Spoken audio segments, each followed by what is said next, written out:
Millionaire sees a struggling single mother begging for food. What he discovers leaves him shocked. Before we dive in, tell me where you're watching from. It always makes my day to read your comments. Jonathan Morgan stood at the floor-to-ceiling windows of his penthouse office, gazing out at the Seattle skyline as rain tapped against the glass. At 40, he had built an empire in technology that most could only dream of. The Morgan Technologies logo glowed from buildings across the city, a testament to his success, yet emptiness echoed through every corner of his life. "Mr. Morgan," his assistant's voice crackled through the intercom. "Your son's school called. Tyler's waiting to be picked up." Jonathan checked his watch and sighed. 3 hours late. Again. "Tell Martin to bring the car around." His fingers traced the silver frame on his desk, a photo of Charlotte, her smile radiant despite the hospital bed where she lay. 3 years gone, yet the wound remained fresh. "I'm trying, Charlie," he whispered to the photograph. The elevator descended 52 floors, each level taking him further from the sanctuary where he buried himself in work. Work didn't hurt. Work didn't remind him of promises he struggled to keep. Rain pounded mercilessly as Jonathan slid into the backseat of his luxury sedan. "School first, then home," he instructed his driver. His phone buzzed with notifications. Investors, developers, the board demanding decisions only he could make. When they arrived at Westlake Academy, Tyler sat alone on a bench under the portico, hunched over a tablet. At 10 years old, his son already mirrored his own isolation. "Hey buddy, sorry I'm late." Tyler didn't look up. "It's fine." "What are you working on?" "Coding project." 2 words. That's all Jonathan would get. The boy climbed into the car, maintaining the wall between them that grew higher with each missed soccer game and forgotten parent-teacher conference. Back at the mansion, they moved through their evening routine like players following stage directions. Dinner served by the housekeeper. Minimal conversation. Tyler retreating to his room. Later, Jonathan stood in the doorway of his son's bedroom. Tyler had fallen, asleep with his coding books spread around him, Charlotte's curious nature living on in their child. He carefully removed the tablet from Tyler's hand and pulled the blanket over his shoulders. "I promised her I'd be there for you," he whispered. "I'm sorry I'm failing." Jonathan walked to his study, poured himself a scotch, and stared at the family portrait from happier times. He had everything money could buy, yet lacked what mattered most, the warmth that once filled these walls. Tomorrow would be different, he told himself. Tomorrow he'd try harder to honor his promise to Charlotte, but tomorrow would bring unexpected guests to his door. Visitors who would challenge everything he thought he knew about family, forgiveness, and healing. The windshield wipers fought, a losing battle against the downpour as Jonathan drove home from another late night at the office. His mind drifted between acquisition proposals and Tyler's science project due tomorrow, one more parental duty he'd barely managed to help with. A flash of movement caught his eye. Outside a small grocery store stood a woman, soaked to the bone, with 4 small identical girls huddled against her legs like ducklings seeking shelter. The woman appeared to be pleading with the store owner, who stood in the doorway shaking his head. Jonathan didn't know why he pulled over. Perhaps it was the defeated slump of the woman's shoulders, or the way the little girls, none older than 5, held hands in a perfect chain, their matching blonde pigtails plastered to their heads. He stepped out into the rain. "Is everything all right?" The woman startled, instinctively pulling her daughters closer. She had once been beautiful, Jonathan could tell, before exhaustion had carved hollows beneath her cheekbones. "We're fine," she said, though they were clearly anything but. "I heard you asking for credit," Jonathan said gently. "Let me help." "We don't need charity." Pride flashed in her eyes despite her circumstances. One of the little girls tugged at her mother's soaked jacket. "Mommy, I'm hungry," she whispered. The woman's resolve crumbled. "I'm Sophia," she finally said. "These are my daughters, Lily, Rose, Daisy, and Violet." Inside the store, Jonathan filled a cart while the girls stared wide-eyed at the abundance. They moved as one unit, never straying from their mother, speaking only in whispers. when Violet, distinguished by a tiny butterfly clip clinging to her wet hair, reached for a package of cookies, she quickly withdrew her hand and looked fearfully at her mother. "It's okay," Jonathan said, adding the cookies to the cart. "Every kid deserves a treat." As they checked out, Jonathan noticed Sophia, tallying the items, her lips moving silently. Anxiety etched across her face. He wondered how long they'd gone without a proper meal. "Do you have somewhere to stay tonight?" he asked as they loaded grocery bags into his car. Sophia hesitated. "We're between places. There's a diner around the corner. Let me buy you dinner while we figure something out." At the diner, the girls devoured their meals with careful manners that seemed eerily practiced for children so young. Sophia picked at her food, watching Jonathan with wary eyes. "Why are you helping us?" she finally asked. Jonathan thought of Tyler alone at home with the housekeeper. "I'm not sure," he admitted. "But I know what it's like to feel alone." As they talked, Sophia mentioned her ex-husband's name, Maxwell Pierce, and Jonathan nearly choked on his coffee.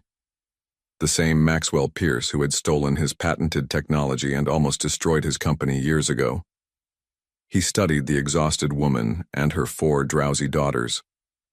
The girls now leaned against each other, their identical faces peaceful in slumber for perhaps the first time that day.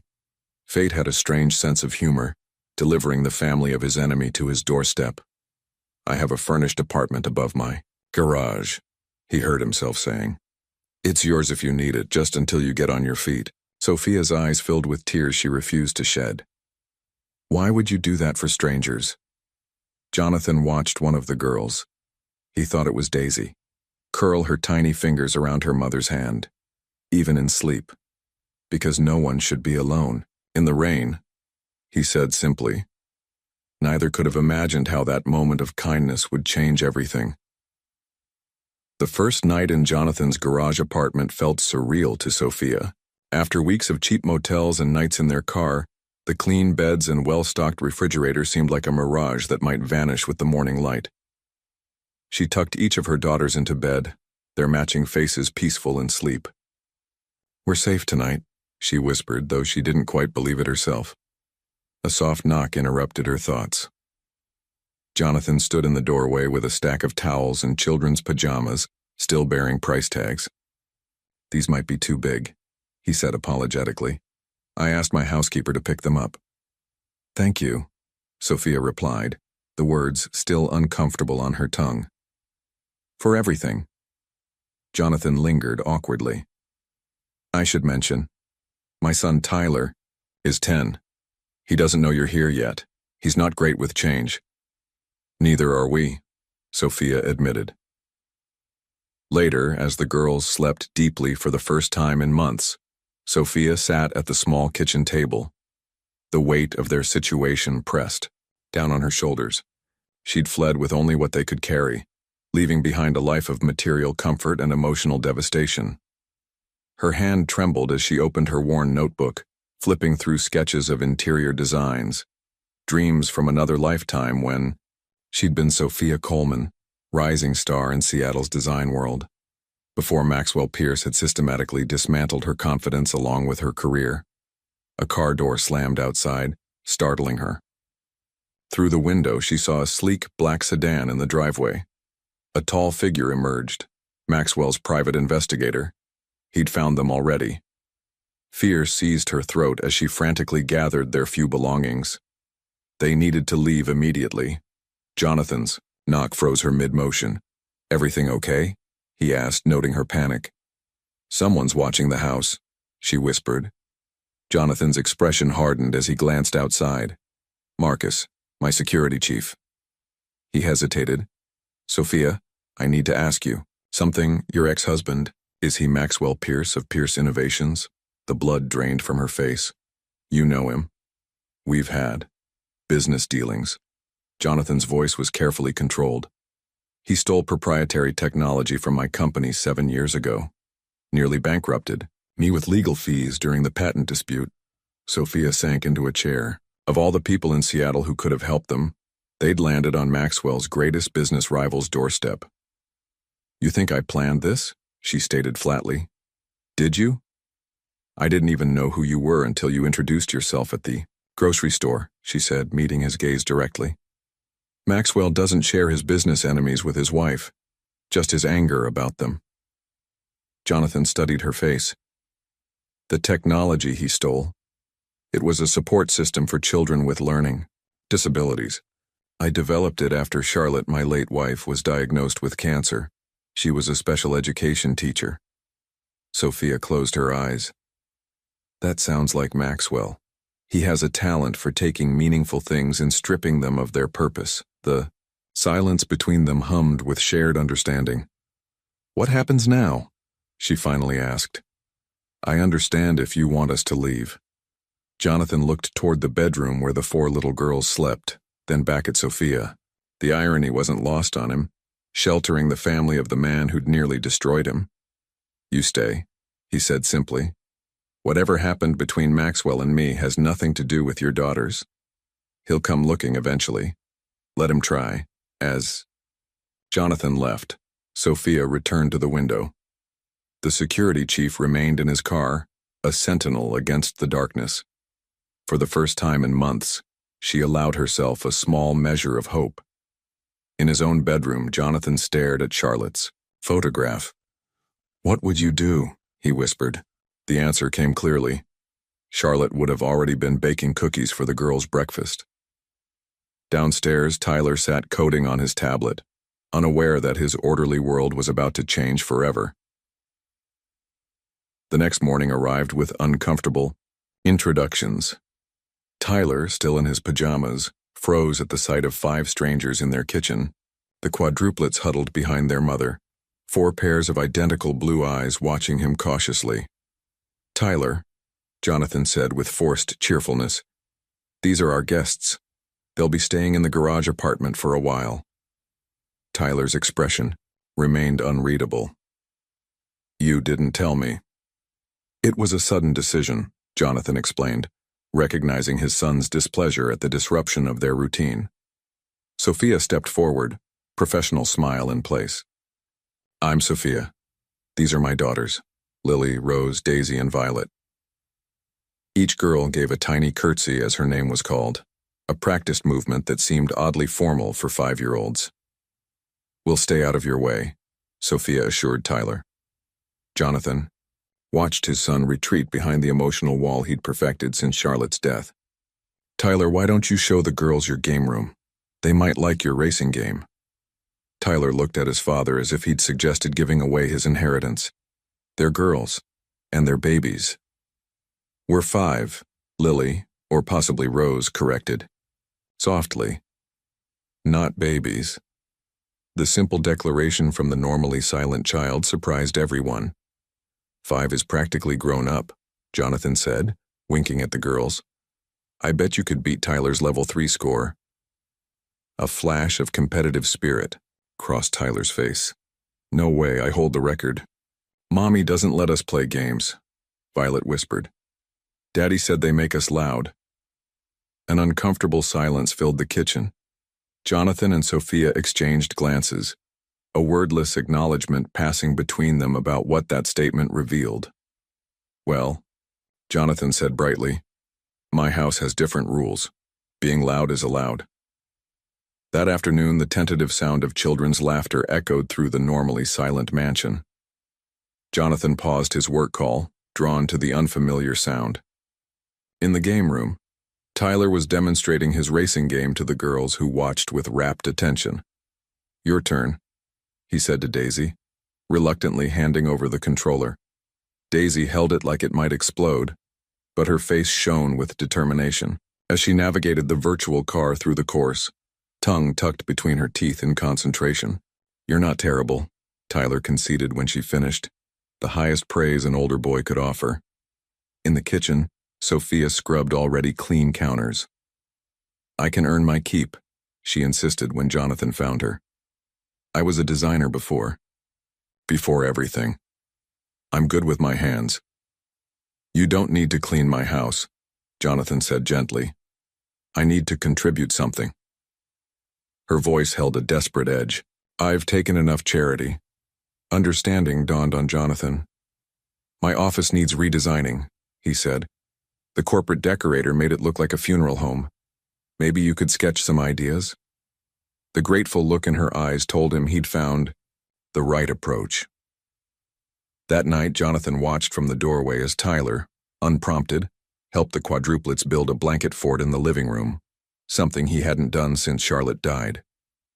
Perhaps the quiet mansion needed noise after all. The weekend brought clear skies, and Jonathan suggested they all visit the neighborhood park. Tyler initially resisted, but the prospect of showing the girls his favorite climbing structure eventually won him over. Stay where I can see you, Sophia reminded the quadruplets as they arrived, her eyes scanning the park for threats, a habit formed during months of looking over her shoulder. Jonathan noticed her tension. Marcus is parked across the street, he said quietly. Just as a precaution. Sophia gave him a grateful look, though the constant vigilance was exhausting. The park buzzed with weekend activity, families playing, dogs chasing frisbees, teenagers lounging on blankets. Normal life that had seemed so far out of reach just days ago. Watch me, Tyler called to the girls, scaling the rope ladder with practiced ease. 4 identical faces gazed up in admiration. Can we try? Lily asked, looking to her mother for permission. Stay with Tyler. Sophia nodded, relaxing slightly as she settled on a bench. Jonathan sat beside her. They seem happy. This is the first time they've played freely in I can't remember how long, Sophia admitted. Maxwell had strict rules about public behavior. They had to be perfect, quiet, clean, well-mannered, 4 identical little dolls. They're children, not decorations, Jonathan said, watching as Tyler helped Violet navigate the monkey bars, his hands hovering protectively beneath her. To Maxwell, appearance was everything. Even before they were born, he planned their matching outfits, their synchronized development. Sophia's hands twisted in her lap. I stayed too long. I know that now. A shriek interrupted them, not of delight but distress. Tyler jogged toward them, Violet trailing behind in tears, clutching something broken. It was an accident, Tyler explained quickly. She slipped and landed on my gamepad. Violet's face crumpled with terror. She held out the broken device, her small body trembling. I'll be good, she whispered. Promise I'll be good. The rehearsed plea shattered something in Jonathan's chest. He knelt to her level. Violet, accidents happen. No one is angry. Confusion replaced fear in her eyes. But I broke it. Things can be replaced, Jonathan said gently. People can't be. Violet glanced at her mother, seeking confirmation that this wasn't a trick. Sophia nodded, blinking back tears. How about ice cream? Jonathan suggested. For everyone. Later, as the children devoured ice cream cones at a nearby stand, Sophia showed Jonathan sketches she'd drawn on napkins. Elegant room designs featuring built-in technology, innovative storage solutions, and playful touches. These are professional quality, Jonathan remarked, genuinely impressed. Just doodles, Sophia dismissed, though pride briefly flashed across her face. I used to dream of my own design studio, specializing in family-friendly spaces that didn't sacrifice sophistication. She tucked the napkins away. Another life. Why not this one? Jonathan asked. Before she could answer, Daisy appeared with sticky hands and a chocolate-smeared smile, the most childlike any of the girls had looked since their arrival. Thank you for today, Sophia said softly as they gathered the children. To leave. They needed this. What went unspoken was that perhaps they all did. The peaceful routine they had begun to establish shattered on Monday morning when Elaine, Jonathan's personal assistant, arrived at the mansion for their weekly strategy meeting. I see we have guests, she remarked, her professional smile not quite reaching her eyes as she spotted Sophia helping the quadruplets tie their shoes in the foyer. Temporary arrangement, Jonathan explained briefly. Sophia's family needed a place to stay. Elaine's arched eyebrow spoke volumes, though she said nothing further. As they walked to his home office, Jonathan caught her studying Sophia with calculated interest. The Henderson contract needs your signature, Elaine said, smoothly transitioning. to business. And the board is asking about the Pierce lawsuit settlement. Apparently, there are rumors that Maxwell Pierce is facing financial difficulties. Jonathan kept his expression neutral. Is that so? Nothing confirmed, Elaine continued. But interesting timing with your house guests. The implication hung in the air between them. The Henderson contract, Jonathan reminded her, changing the subject. Later that afternoon, as Sophia walked the girls to the neighborhood park, she noticed a sleek car parked across the street. The driver appeared absorbed in his phone, but the hairs on the back of her neck prickled with familiar warning. "Girls, we're going back," she said quietly, gathering them close. "But the swings," Rose protested softly. "Another day, sweetheart." Sophia's casual tone belied her racing heart as she herded them back toward Jonathan's property. Inside his downtown office tower, Maxwell Pierce examined photographs spread across his mahogany desk. Grainy images showed Sophia and the girls entering Jonathan Morgan's home, playing in his garden, riding in his car. "Interesting choice of sanctuary," Maxwell remarked to the private investigator standing before him. "She's either incredibly manipulative or incredibly lucky. Morgan doesn't seem aware of the connection," the investigator replied. Maxwell's smile didn't reach his eyes. How convenient for them both. He selected one photograph, the girls laughing as they chased bubbles across Morgan's manicured lawn, and traced his finger across their identical faces. "My daughters deserve better than a mother who abandons their father," he said softly. "Don't you agree?" The investigator knew better than to respond. That evening, Jonathan found Sophia in the garden, staring through the wrought iron fence at the street beyond. "Someone was watching us today," she said without preamble. Jonathan nodded. Marcus noticed. "He got a partial plate. He'll find us eventually," Sophia whispered. "Maxwell always gets what he wants." "Not this time," Jonathan assured her, his voice firm. "I'm having additional security cameras installed tomorrow." He hesitated.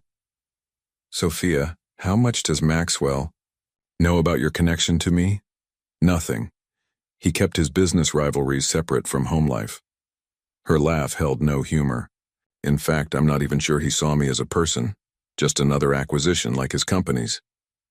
Inside the house, Tyler was showing the quadruplets how to code a simple game on his tablet. Their delighted gasps when they made the character move. Across the screen echoed through the previously silent rooms. "Your son is good with them," Sophia observed.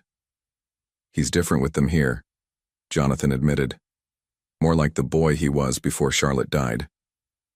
As they watched the children through the window, Jonathan made a silent promise.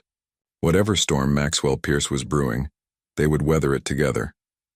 Seattle's autumn storms arrived with unexpected ferocity that evening.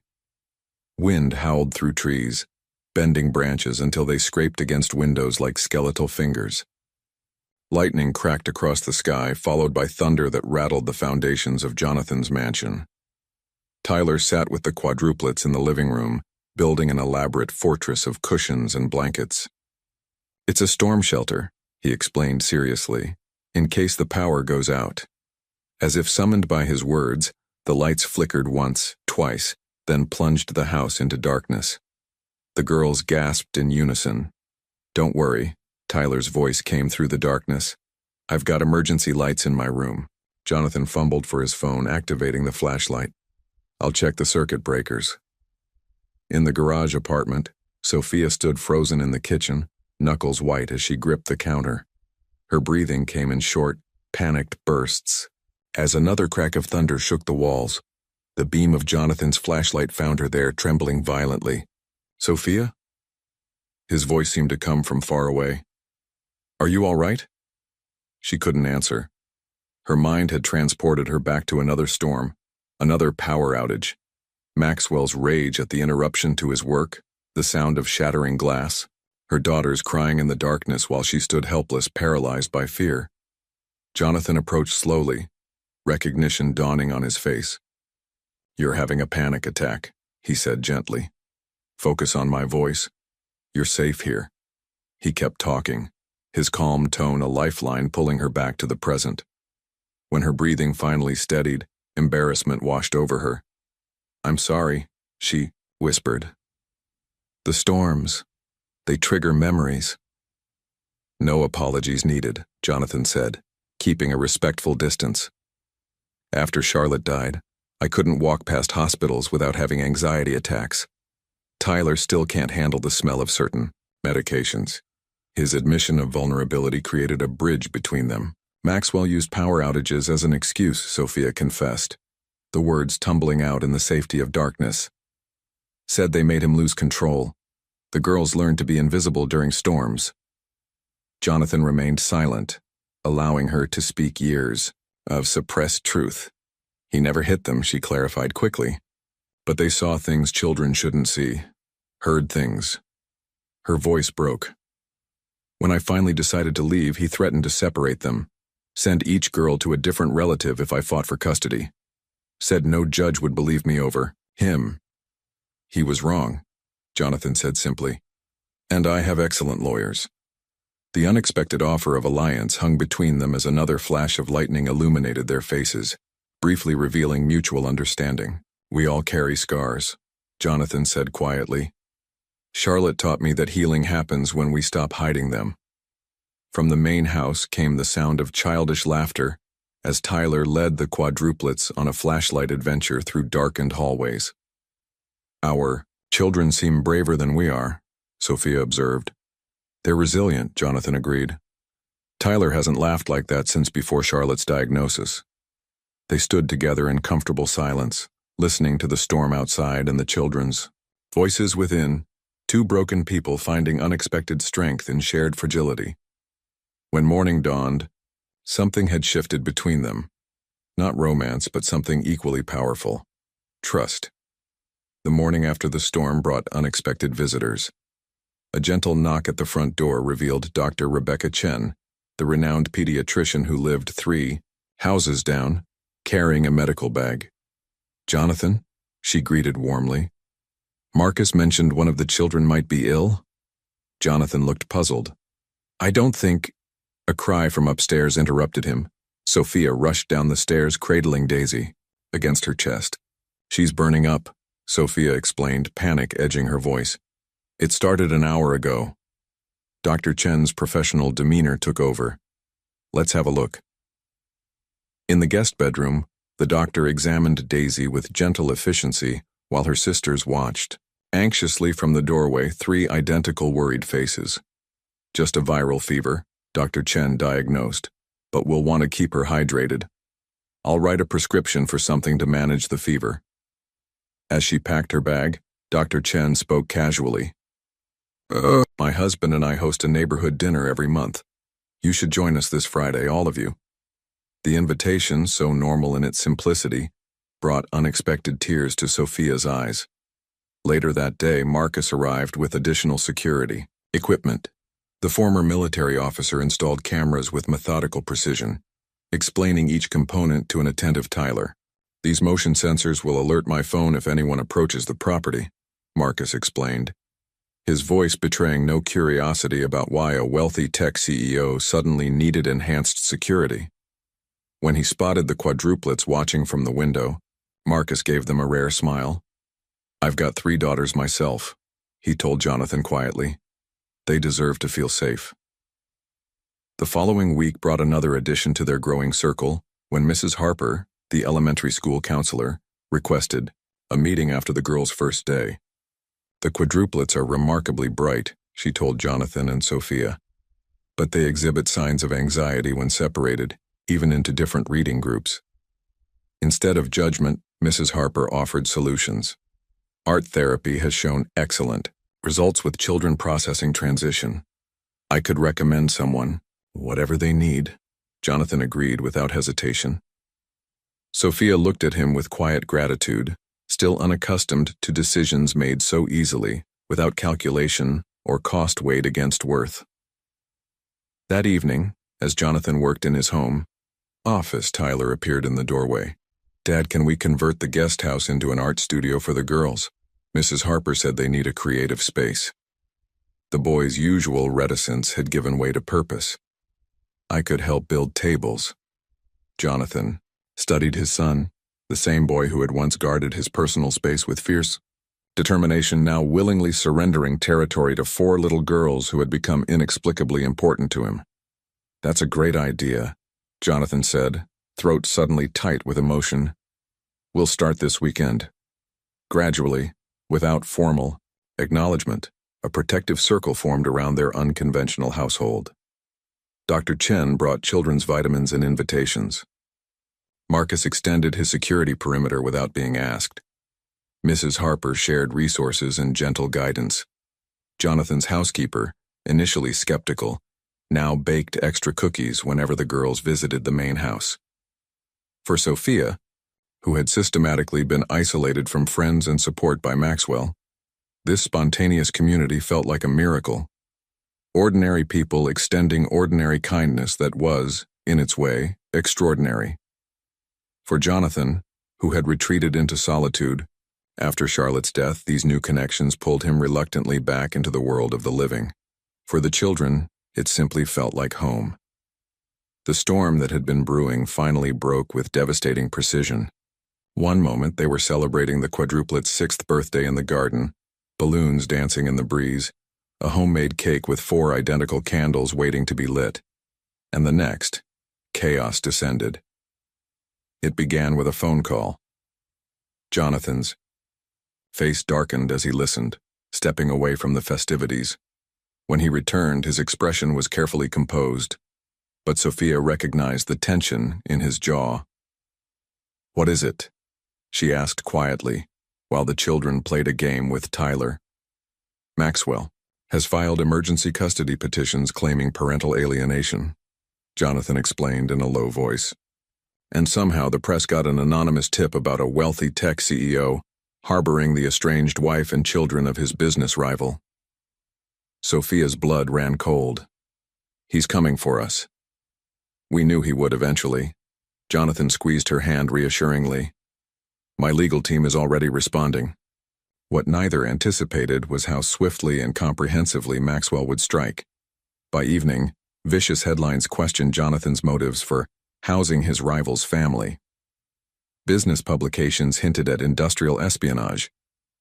Social media buzzed with manipulated photos and out-of-context quotes. Morgan Technologies stock dropped 15% today, Elaine reported grimly during an emergency conference call. "The Henderson contract is wavering after rumors we used stolen Pierce technology." Jonathan maintained his composure. "Counter every allegation with facts. Our technology is original and patented." But the attack extended beyond business. As the birthday party wound down, the security alarm blared. Marcus's voice came through Jonathan's phone, tense but controlled. "Sir, we have a breach at the north perimeter." 3 masked figures had scaled the fence, vandalizing the property with spray-painted messages. "Child thief" and "home wrecker" defaced the pristine walls. Though Marcus's team apprehended one perpetrator, the damage was done. The children huddled in the safe room, a reinforced space Jonathan had installed after Charlotte's diagnosis made him paranoid about Tyler's safety. The quadruplets clung to each other while Tyler stood protectively nearby, his young face solemn, with newfound responsibility. "We need to leave," Sophia whispered later that night after the police had gone. "We're putting you and Tyler in danger." "That's exactly what Maxwell wants," Jonathan countered. "To isolate you again. He won't stop." Tears streamed down Sophia's face. "He'll destroy everything you've built." "Let him try." Jonathan's voice held unwavering determination. "My company survived his first attack. We'll survive this one." By morning, they had relocated to a secure apartment in a building owned by Jonathan's company, a temporary fortress while they regrouped. The children missed a week of school. Jonathan worked remotely, fighting battles on multiple fronts while maintaining a brave face for the sake of 5 children who watched the adults with worried eyes. In the quiet of night, when the children finally slept, Sophia sketched desperately, designs, for spaces that might never exist, dreams of a future increasingly uncertain. The sound of Jonathan's footsteps would bring her back to reality. "Any news?" she would ask. "We're holding our ground," he would answer, the weariness in his voice betraying the toll of their resistance. Yet despite Maxwell's calculated assault, something unexpected happened. They didn't break. Instead, this makeshift family bonded more tightly under pressure, finding strength in shared adversity that might have taken years to develop in peace. The safe apartment became their world for the next 3 weeks. Despite its luxurious furnishings, the space felt confining after the sprawling freedom of Jonathan's estate. The children adapted with remarkable resilience, Tyler converting the dining table into a makeshift coding station where he patiently taught the quadruplets basic programming games. Jonathan worked tirelessly from the second bedroom he'd transformed into an office command center. Multiple screens displayed market fluctuations, legal briefs, and security feeds from his main property. Dark circles formed under his eyes as he fought battles on every front. Morgan Technologies stock stabilizing, he reported one evening. A small victory in their ongoing war. Our counterfiling has temporarily blocked Maxwell's emergency custody petition. Sophia had claimed a corner of the living room, spreading her designs across the floor after the children were asleep. What had begun as a therapeutic outlet evolved into something more substantial. Detailed plans for homes specifically designed for blended families, with innovative features that promoted both togetherness and personal space. These are exceptional, Jonathan remarked, examining her work during a rare break from crisis management. Just keeping busy, Sophia dismissed, though her hands lovingly smoothed the edges of each drawing. No, Jonathan insisted. These could be the foundation of a legitimate design portfolio. A spark ignited in Sophia's eyes. Hope that had been methodically extinguished during her years with Maxwell now cautiously rekindled. I need to prove I can support my daughters, she said, quietly, in case. The unspoken fear hung between them. In case Maxwell won. That night, after reviewing another disappointing legal brief, Jonathan's resolve faltered. He sat alone in the darkened kitchen, doubt creeping in like a familiar enemy. Maxwell has connections everywhere, he confessed when Sophia found him there. Judges, business leaders, politicians, what if I can't protect you all? Without hesitation, Sophia placed her hand over his. You've already done more than anyone else would have. But this isn't just your fight anymore. She showed him the design, portfolio she'd been assembling, work that showcased her professional talents alongside a business plan for a studio, specializing in therapeutic living spaces. We're stronger together, she reminded him. You're fighting with corporate resources. I'm fighting with everything I have as their mother. Her quiet determination restored his own. They were no longer Jonathan and Sophia facing separate battles, but a united front. The children, too, formed their own alliance. Tyler had appointed himself protector of the quadruplets, teaching them a coded communication system for school. The girls, in turn, helped heal something in him that had been broken since his mother's death. Dad, Tyler said one evening, his voice more animated than Jonathan had heard in years. I think we should help Sophia start her design company. I could build her website. In that moment, looking at his son's earnest expression, Jonathan realized they had already won the most important victory. They had become a family, forged in adversity's fire. The courthouse loomed like a fortress, all stone and authority. Sophia gripped Jonathan's hand as they climbed the steps, her knuckles white with tension. Behind them, Marcus and 2 additional security personnel formed, a protective barrier against the photographers jostling for position. Remember, you've done nothing wrong, Jonathan reminded her softly. We have truth on our side. The truth, however, felt fragile in the face of Maxwell Pierce's practiced charisma. He waited in the mediation room, immaculately dressed in a tailored suit that probably cost more than most people's monthly salary. His expression conveyed perfect concern, a master performance for the court-appointed mediator. Sophia, he greeted, his voice honeyed with false warmth. I've been so worried about our girls. Jonathan felt her tremble beside him, but her voice remained steady. They're not property, Maxwell. The mediator, a silver-haired woman with shrewd eyes, directed them to opposite sides of a polished table. This is a preliminary session to determine if we can reach an agreement without further litigation, she explained. Mr. Pierce has expressed concern about his daughter's sudden removal from their home. Their home was no longer safe, Sophia, stated firmly. Maxwell's mask slipped briefly, revealing a flash of cold fury before his concerned father facade returned. My wife has been under tremendous stress. I only want what's best for our family. For 3 excruciating hours, they circled each other with carefully chosen words. Maxwell presented himself as the wounded father, desperate to reunite with his beloved daughters. His attorney showcased professional accolades, charitable donations, and character witnesses attesting to his exemplary reputation. When it was Sophia's turn to speak, she faltered initially, years of conditioning making her doubt her own voice.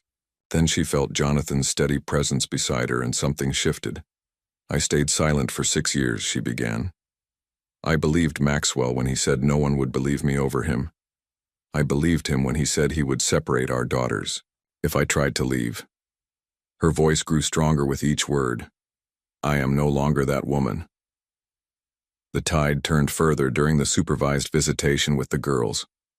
The quadruplets, once trained to perform perfect obedience in their father's presence, now approached him with cautious reservation. When Maxwell tried to charm them with expensive gifts and promises of ponies, they glanced uncertainly at their mother. We like our new school, Lily told him politely. And Tyler teaches us coding, added Rose. Mr. Jonathan doesn't yell when we spill things, Daisy said innocently. Each simple statement struck Maxwell like physical blows. His daughters had tasted freedom and found him wanting in comparison. When the girls chose to end the visit early, requesting to return to home with Jonathan and Tyler, Maxwell's carefully constructed facade cracked completely. In the courthouse hallway afterwards, he cornered Sophia while Jonathan spoke with their attorney. You can have custody, Maxwell hissed, voice low and dangerous. On one condition. You leave Seattle immediately and cut all ties with Morgan. Otherwise, I will destroy him, his company, and his reputation. Sophia met his gaze without flinching. Is that what this is about? Your rivalry with Jonathan? This is about what's mine, Maxwell snarled. You have 24 hours to decide. The ultimatum hung over Sophia like a storm cloud. Leave Jonathan and secure custody of her daughters, or stay and risk losing everything. When she finally shared Maxwell's threat with Jonathan that evening, his reaction surprised her. It's your decision, he said quietly. Whatever you choose, I'll support you. Sophia studied his face, the man who had become her unlikely champion over these past months. You would let us go? After everything you've done? I would hate it, Jonathan admitted. But I'd understand. The girls come first. Before she could respond, his phone rang. It was Elaine, her normally composed voice tinged with excitement. You need to come to the office. Now. Bring Sophia. At Morgan Technologies, they found an unexpected visitor waiting in the conference room. Vanessa Ellis, Maxwell's former executive assistant, clutching a USB drive like a lifeline. I worked for Mr. Pierce for 7 years, she explained, her hands trembling slightly. I've witnessed things. When I saw the news about the custody battle, I couldn't stay silent anymore. The drive contained a digital treasure trove, audio recordings of Maxwell's rages, financial records showing systematic efforts to undermine Sophia's independence, and emails discussing plans to use the children as leverage. He kept everything, Vanessa explained. He never thought anyone would dare use it against him. As the evidence mounted, so did community support. Employees from Morgan Technologies came forward with testimonies about Maxwell's unethical business practices. Dr. Chen provided medical records documenting the girls' anxiety symptoms. Neighbors who had witnessed the transformation in the quadruplets wrote character statements about Sophia's parenting. The school principal, Mrs. Harper, and even Tyler prepared statements about the positive changes they'd observed in the girls since leaving Maxwell's control. It's like watching flowers bloom after a long winter, Mrs. Harper wrote eloquently. These children are finally growing into their individual personalities. The most damning evidence came from Maxwell's own business records. The private investigator he'd hired had documented everything, including Maxwell's illegal attempts to sabotage Morgan Technologies and the orchestrated vandalism of Jonathan's home. When presented with the mounting evidence, Maxwell's attorneys suggested a settlement. The court would grant Sophia full custody, with Maxwell receiving limited supervised visitation rights. His company would face a separate investigation for business ethics violations. In the quiet aftermath of victory, Jonathan faced his own crossroads. This family that had stumbled into his life had become precious to him in ways he hadn't thought possible after Charlotte's death. Yet he wondered if they needed space to heal without his involvement. "What happens now?" he asked Sophia, as they watched the children playing in the garden of his home, their home again. Sophia's smile held both gratitude and something deeper. "We rebuild, all of us, together." With Maxwell's threats neutralized by legal agreements and pending investigations, a new sense of permanence settled over their once temporary arrangement. Jonathan's sprawling property, once a monument to his solitary success, now buzzed with the activity of 7 people finding their places within its walls. One sunny Saturday morning, Jonathan called everyone to the breakfast table for an announcement. Tyler sat beside him, practically vibrating with excitement as they unrolled architectural blueprints across the table. "We've been working on this for weeks," Jonathan explained, as the quadruplets craned their necks to see. Plans to renovate the east wing of the property. The detailed drawings showed a professional design studio connected to a learning center with individual spaces, tailored to each child's interests. "This area would be your design headquarters," Jonathan explained to Sophia, indicating a light-filled studio with dedicated client meeting spaces. And these smaller rooms would be customized for each child: a music corner for Lily, a reading nook for Rose, a sports area for Daisy, and an art studio for Violet. "And my coding lab connects everything," Tyler added proudly. "I helped design the smart home features." Sophia's fingers traced the plans with trembling wonder. "This is permanent, if you want it to be," Jonathan said softly. The renovation became a community project. Dr. Chen's husband, an electrical engineer, helped wire the smart home systems. Marcus supervised security integration. Mrs. Harper consulted on the learning spaces. Even some of Jonathan's employees volunteered weekends to help with construction, working alongside professional contractors. For the quadruplets, the most significant moment came when Jonathan presented them with color palettes for their individual spaces. "Different colors?" Lily asked, her voice small with disbelief. "Different everything," Jonathan assured her. "You can each choose what feels right for you." The girls exchanged identical looks of astonishment before cautiously selecting their preferences. Lily chose serene blues. Rose gravitated toward warm yellows. Daisy selected energetic greens. And Violet, true to her name, embraced varying shades of purple. These simple choices, their first real exercise in individual expression, marked a profound turning point in their development. For Sophia, watching her studio take shape brick by brick dismantled the final walls of disbelief. When the sign for Four Blooms Design was installed above the entrance, she stood speechless, tears streaming down her face. "I never thought I'd have this again," she admitted to Jonathan. "Not just the work, but the freedom to create." "You did this," Jonathan reminded her. "Your talent, your resilience. I just provided the space." As construction neared completion, they worked side by side, planting a garden that would connect all the new spaces.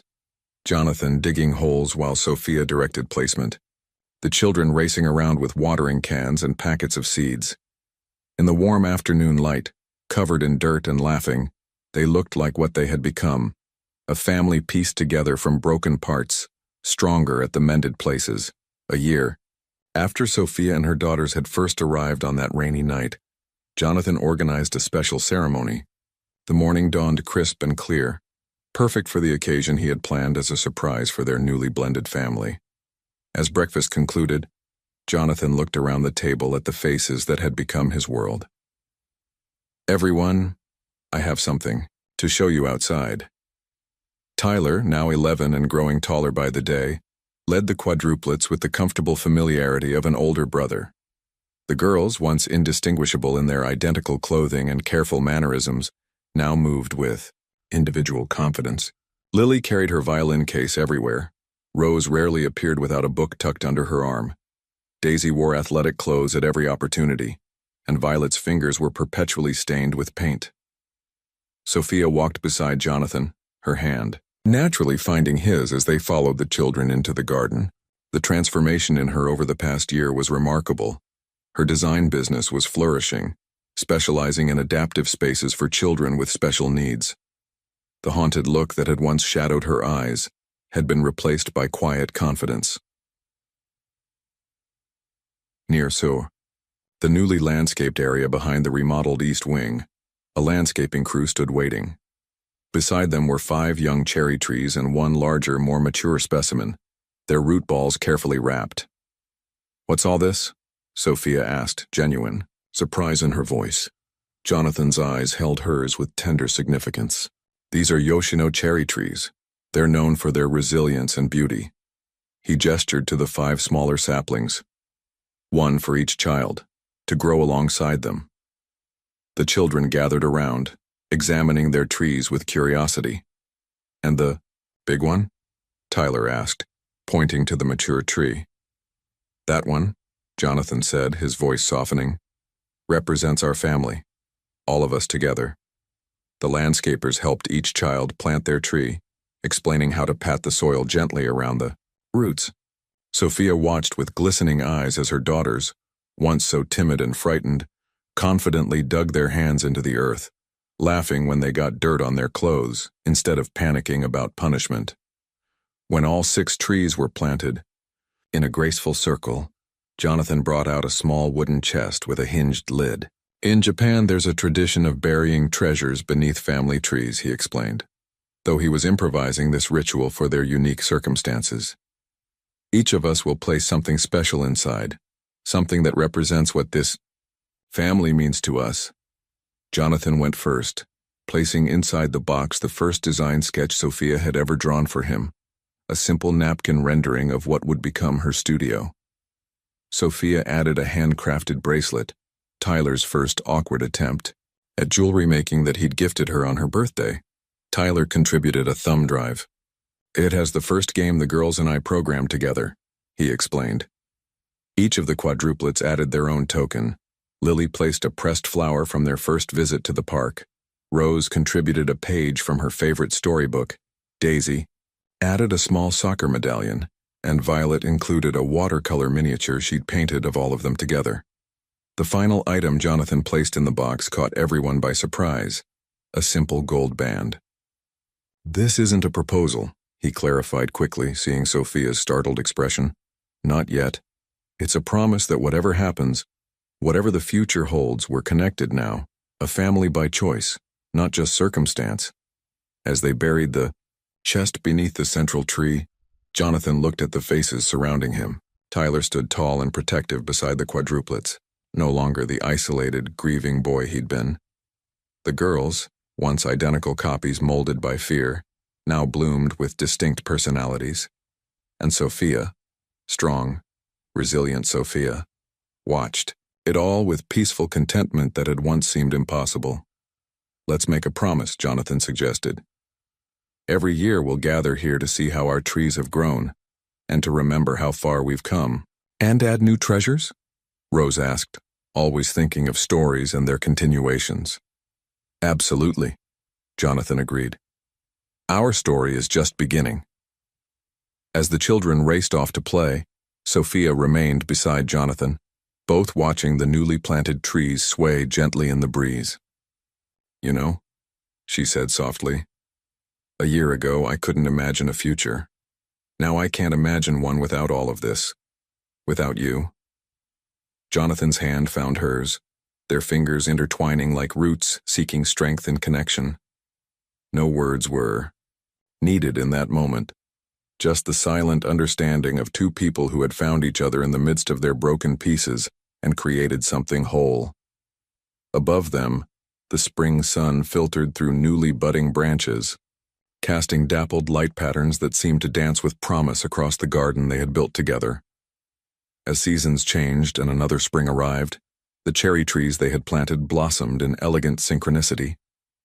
The smaller trees, each representing a child, had grown remarkably, while the central family tree spread its branches protectively over them all. Just as Jonathan had promised, they gathered beneath the trees to commemorate 1 year since their special ceremony. So much had changed in those 12 months. Sophia's design business, Four Blooms Design, had transformed from a fledgling startup into a respected firm specializing in adaptive spaces for children with special needs.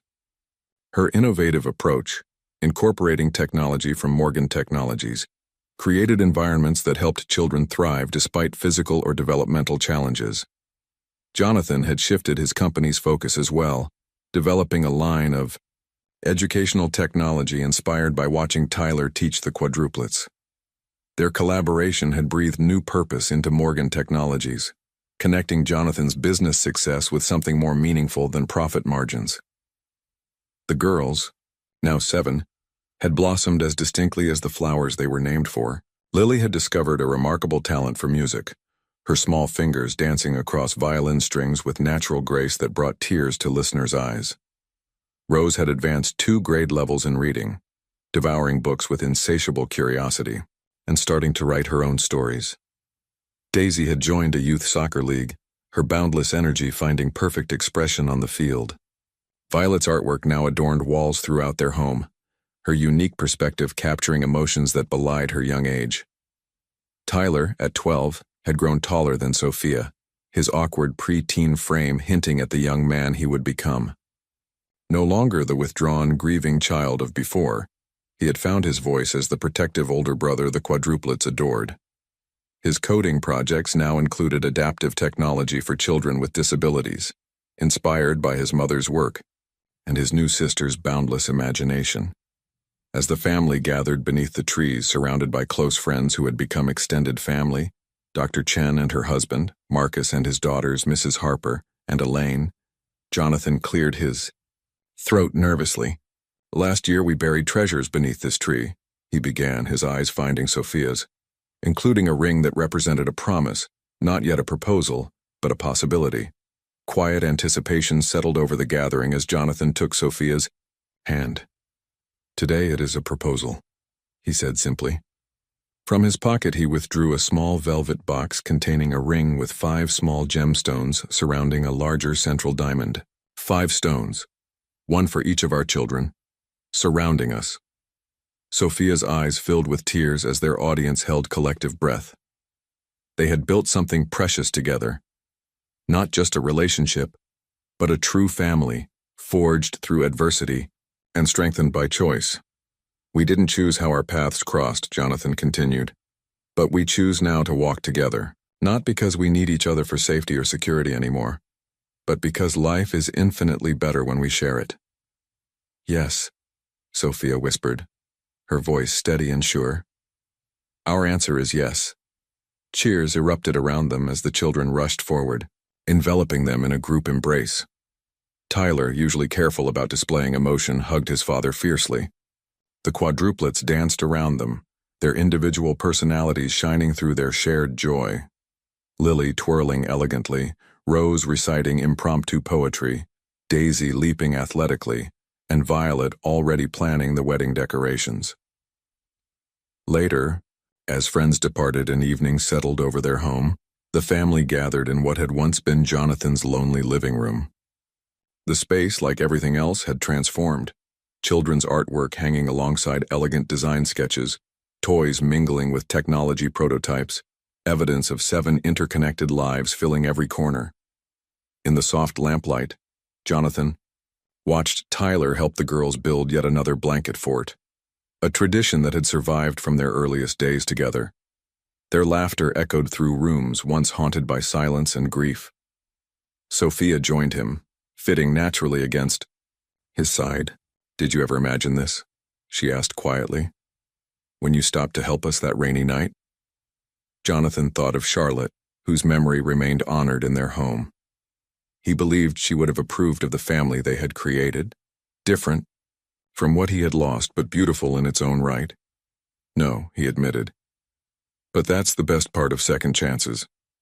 They take you places you never thought you'd go." Outside, the cherry trees stood steadfast in the garden, 5 smaller trees surrounding one larger one, growing stronger together than any could have grown alone. Like the family they represented, they had weathered storms and survived seasons of dormancy to bloom more beautifully than before. Their story had not begun as a fairy tale, but as separate journeys of loss and survival. Yet their endings, or rather their new beginnings, had intertwined to create something even more meaningful. A family, chosen, built, and treasured by all who were part of it. 5 roses, once wilting in darkness, now flourished in the light of belonging. And the man who once had everything but nothing that truly mattered, had found wealth beyond measure in the simple miracle of love given and received.